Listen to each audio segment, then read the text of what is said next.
Jackie Jr. walks into The Sopranos like a kid born into a legend he never truly understood.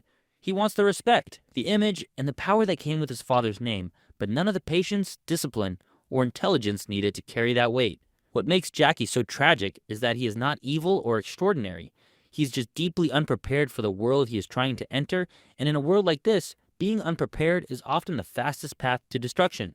A cornerstone of his early mental state is the elaborate, carefully constructed fiction that he is a dedicated pre-med student at Rutgers University. This academic facade is crucial to the psychological comfort of his mother, Rosalie. I'm very happy to see my son spending time with someone like Meadow.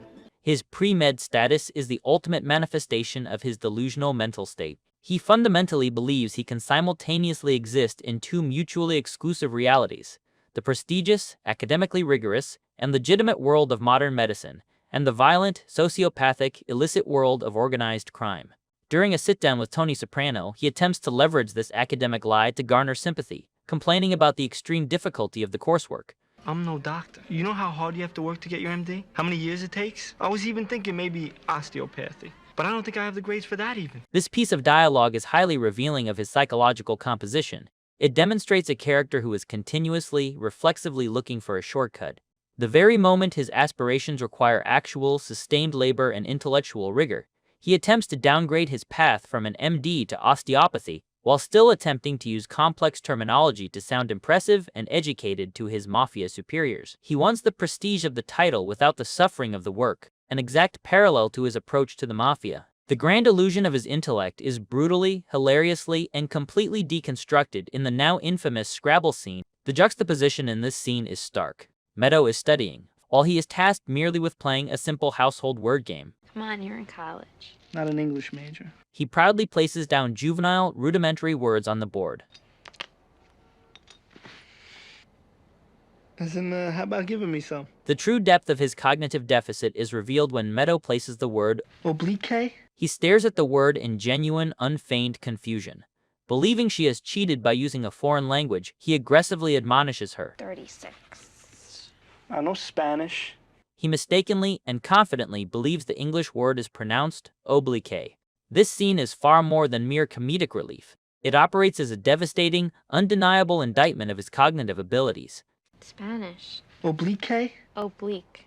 The sheer, overwhelming absurdity of a young man claiming to be on a pre-med track while being entirely unable to recognize a standard English vocabulary word underscores his complete detachment from reality. His mental state is one of absolute, impenetrable self-deception.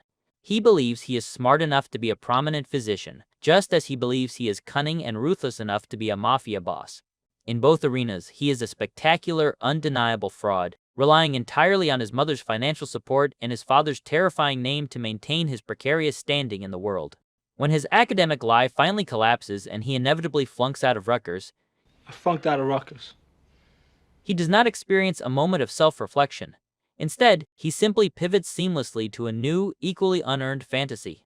He attempts to rebrand himself as a creative visionary, telling a baffled Tony Soprano, I'm gonna be alright now. I'm gonna design men's suits. He drifts aimlessly from one unearned fantasy to another, completely devoid of an internal anchor, driven solely by what sounds impressive in the moment. To fully grasp the tragedy and specific pathology of his mental state, one must analyze him in direct, structural contrast to two other young men navigating the perilous orbit of the Soprano crime family, Anthony Soprano Jr.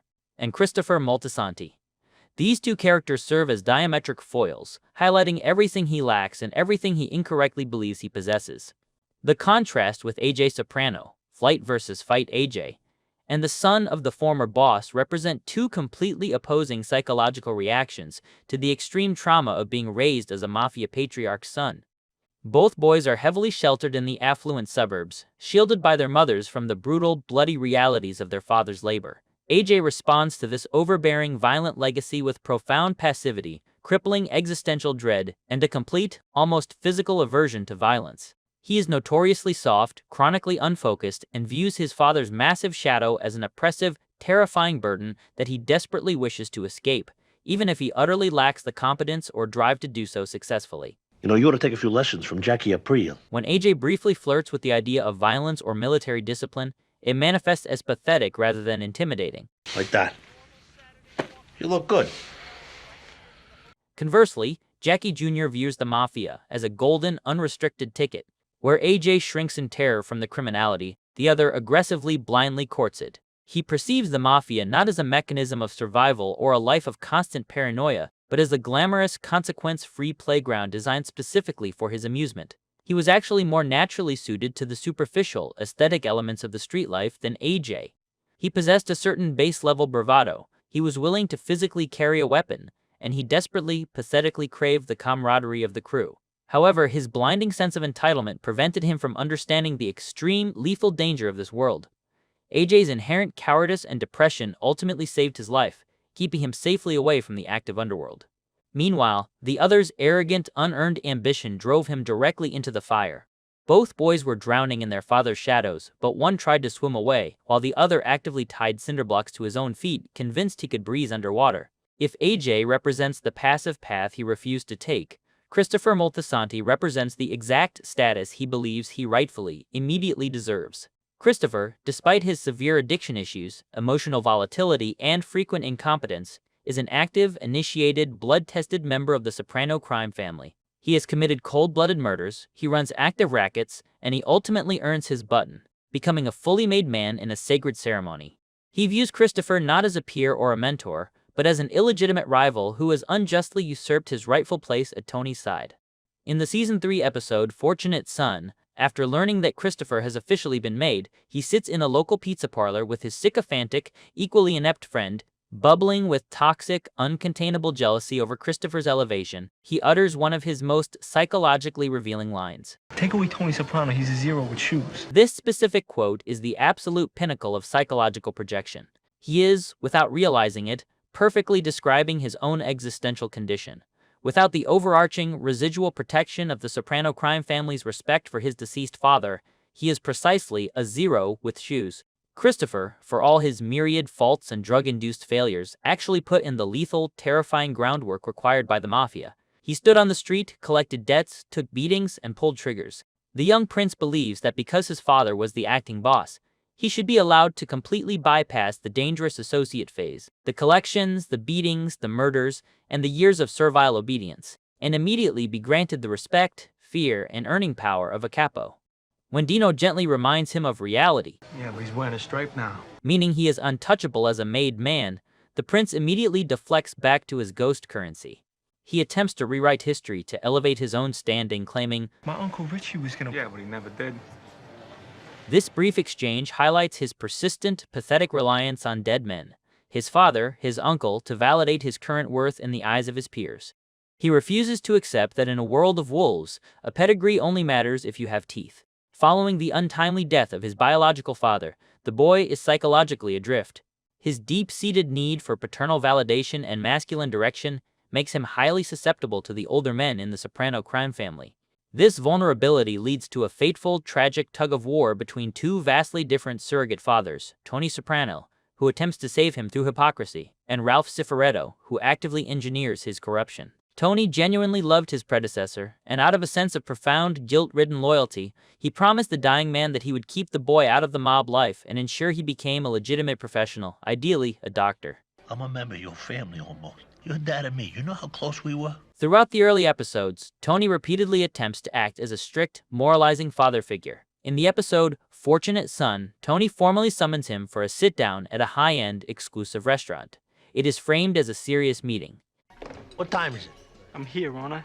The boy arrives late, and in a display of staggering performative ignorance, he walks in wearing a leather jacket and dark sunglasses indoors, actively cosplaying as a cinematic, Matrix-style gangster. Tony's reaction is swift, physical, and authoritative. He refuses to indulge the fantasy. He immediately forces the boy to remove the sunglasses, physically and symbolically stripping away the performative mafia costume. Tony leans in and establishes dominance. Lose the glasses. I'm gonna say a few things. You're just gonna have to deal with it. Tony attempts to guide him, forcefully warning him against the life of crime and demanding he focus entirely on his pre-med studies. Let me tell you something. Besides the money, which is a shitload of, doctor's a very powerful position. An imperative that becomes even more strict once the boy begins dating mezzo-soprano. However, Tony's mentorship is fundamentally doomed because it is rooted in massive, unavoidable hypocrisy.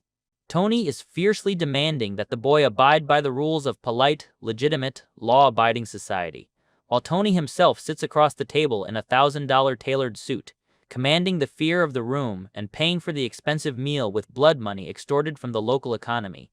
When the boy looks at Tony, he does not see a moral compass or a cautionary tale. He sees absolute power, unlimited wealth, and total autonomy, the exact things he so desperately desires. Tony's verbal warnings fall on completely deaf ears because Tony's very existence romanticizes and validates the lifestyle he is ordering the boy to avoid. Furthermore, Tony's disciplinary tactics often backfire, breeding resentment rather than obedience. In the episode The Telltale Mouzadel, when Tony catches the boy at a local illegal casino, he angrily kicks him out, dragging him into the men's bathroom to physically and verbally scold him. The boy's reaction to this bathroom confrontation is not one of repentance or fear, but of deep, narcissistic embarrassment. He feels he is being treated like a petulant child in front of the very mobsters and street figures he so desperately wishes to impress. He resents Tony for exposing his lack of power, rather than thanking Tony for keeping him out of a federal indictment.